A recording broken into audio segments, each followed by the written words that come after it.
میں اب خازن صفا بیت المال مولانا وسیم الحق صاحب ندوی قاسمی دامت برکاتہم سے گزارش کرتا ہوں کہ وہ آئیں اور اپنا خطاب فرمائیں۔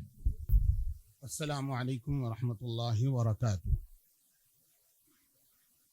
بسم اللہ الرحمن الرحیم، الحمد للہ وحدہ والصلاة والسلام علی من لا نبی بعدہ، اما بعد فقد قال اللہ تبارک و تعالی اعوذ باللہ من الشیطان الرجیم، بسم اللہ الرحمن الرحیم، ان صلاتی ونسکی ومحیای ومماتی للہ رب العالمین۔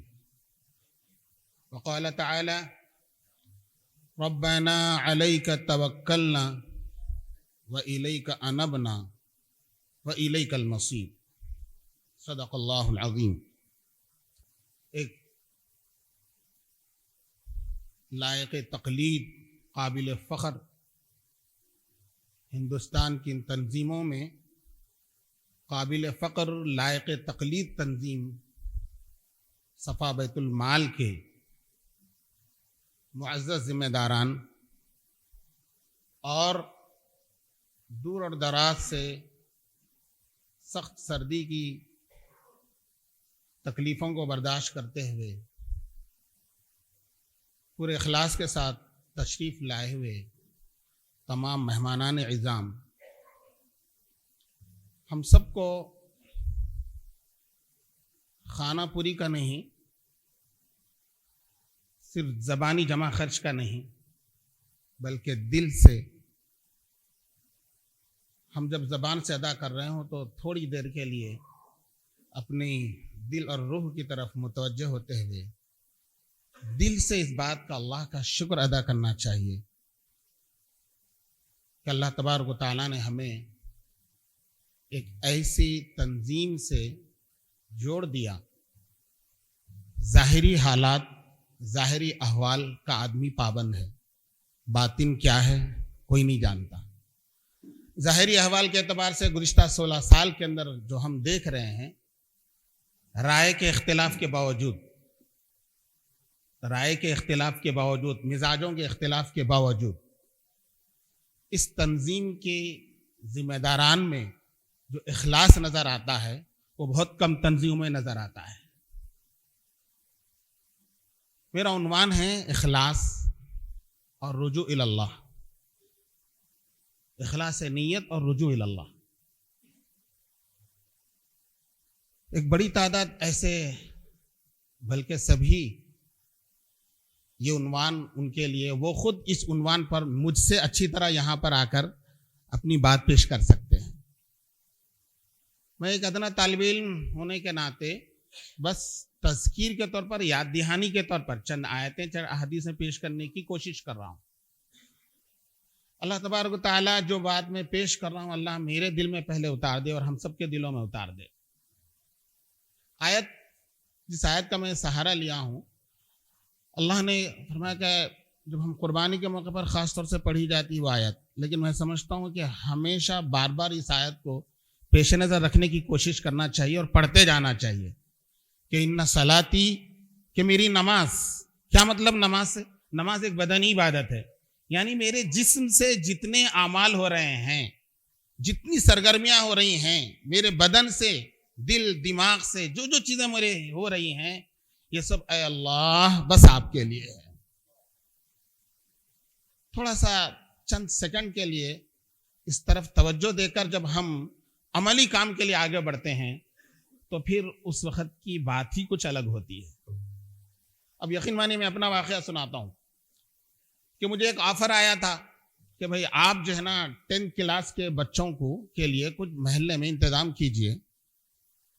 تو مجھے بے انتہا خوشی ہوئی، میں نے ان سے جھٹ سے یہ کہا کہ بھائی اللہ نے مجھے طاقت دی ہے، بدنی طاقت دی ہے، میں اپنی پوری بدنی طاقت لگا دیتا ہوں، آپ پیسہ لگائیے، اور اس بدنی طاقت جو میں لگا رہا ہوں اس کے اوپر مجھے 1 روپیہ نہیں چاہیے، کوئی واہ نہیں چاہیے۔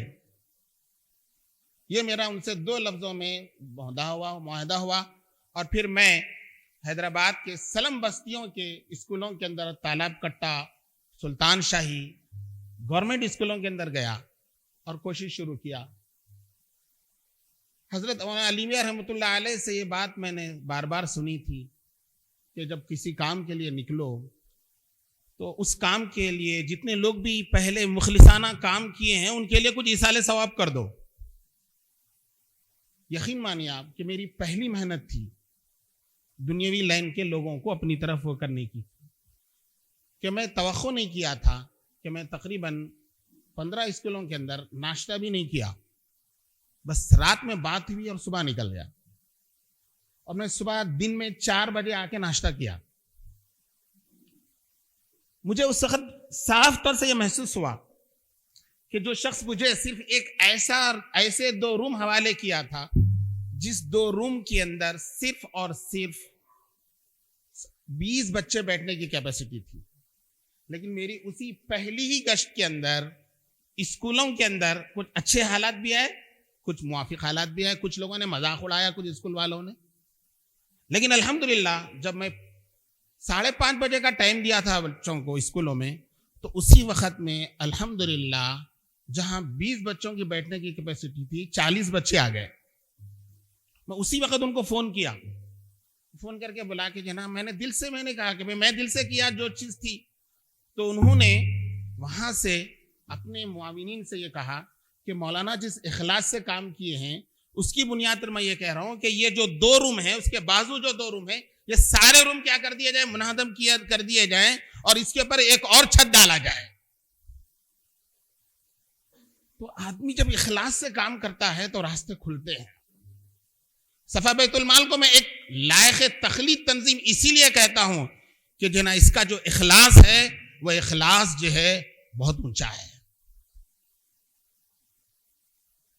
تو اس لیے ہم ہر عملی کام کے وقت میں تھوڑا سا ان صلاتی یعنی میری پوری بدنی محنت للہ رب العالمین اللہ کے لیے، ونسکی، نسک کا ترجمہ عام طور سے قربانی کیا جاتا ہے، لیکن مفسرین نے لکھا ہے کہ قربانی کے اندر مال لگتا ہے. تو آدمی کے سارے وسائل میرے، جو کچھ میرے پاس وسائل ہے اللہ سے تیرے لیے ہے. جب ہم ان تصورات کے ساتھ کام کرتے ہیں تو پھر اس کے نتائج آتے ہیں. ان خیالات ان جذبات کے ساتھ کام کرتے ہیں تو نتائج آتے ہیں. اخلاص کے سے سب سے بڑا ایک ہوتا ہے، علماء سمجھتے ہیں رکن اور شرط کے اندر ہم کو فرق سمجھایا جاتا ہے. کیونکہ رکن کیا ہے؟ رکن داخل شے ہے اور شرط کیا ہے؟ خارج شے ہے، لیکن دونوں ضروری ہے. تو کسی عمل کا جو رکن ہے وہ اخلاص ہے، وہ رکن ہے، وہ داخل عمل ہے. وہ اس عمل کے اندر اگر اخلاص نہیں ہے تو پھر وہ عمل، عبداللہ بن مبارک رحمۃ اللہ علیہ نے لکھا کہ جس کے عمل کے اندر اخلاص نہ ہو تو وہ ایسا ہی ہے جیسے سفر پر جا رہا ہو اور اپنے بیگ کے اندر سامان سفر کے بجائے مٹی بھر کر لے گیا ہو. اس لیے ہم کو آپ دیکھیں گے ہر عبادت کے وقت حج کے لیے جا رہے ہیں تو اللہ فرمانا وَلِلَّهِ عَلَى النَّاسِ وَلِلَّهِ عَلَى النَّاسِ، اللہ کے لیے. روزے کی بات آ رہی تو کہہ رہے الصوم لی الصوم لی، میرے لیے روزہ. حدیث کے اندر اگر آپ جائیں گے تو یہ کہا کہ بھائی من اعطا للہ، من منع للہ، من احب للہ، من ابغض للہ. ناراضگی ہے تو اللہ کے لیے، خوشی ہے تو اللہ کے لیے. انابت رجوع کی کیا اہمیت ہے؟ بات، میرا وقت ختم ہو چکا ہے، صرف 1 منٹ کے اندر بات کہ انابت رجوع ہمارے عمل کی شرط ہے. جب تک ہمارے عمل کے اندر رجوع اللہ کی کیفیت نہیں ہوگی کہ بھئی کام کر کے سوچو کہ کہیں کسی موقع پر ایسی غفلت تو نہیں ہو گئی کہ میرا دل غیر کی طرف متوجہ ہو گیا. اگر ہوا ہے تو اللہ سے معافی مانگ لو. اس لیے کہتے ہیں کہ عمل کے بعد محاسبہ کر لو، رجوع اللہ کرو. رجوع اللہ کریں گے ہم تو پھر ہمارے اعمال کے اندر محاسبہ آئے گا، اور محاسبہ آئے گا تو پھر ندامت آئے گی، اچھوں پہ خوشی ہوگی اور جہاں پر غلط ہوا وہاں پر کیا ہوگی، ہم کو ندامت آئے گی. ندامت جب آئے گی تو پھر توبہ آئے گی، اور پھر توبہ کے بعد پھر آئندہ نہ کرنے کا وہ چیز کا عزم آدمی کے اندر آئے گا. اخلاص اور رجوع اللہ، یہ دو صفتیں انسان کو قبر کے اندر میٹھی نیند سلائے گی. اللہ ہم سب کی خاتمہ ایمان پر فرمائے، اور ہم سب کو جو ہے اللہ تبارک و تعالی خبر کی میٹھی نیند عطا فرمائے. وآخر دعوانا الحمدللہ رب العالمین. ایک شعر جو ساری بات کو گھیرتا ہے وہ بات کر میں ختم کر دیتا ہوں، دونوں موضوعات کو گھیر لیتا ہے. اخلاص کی ثروت دے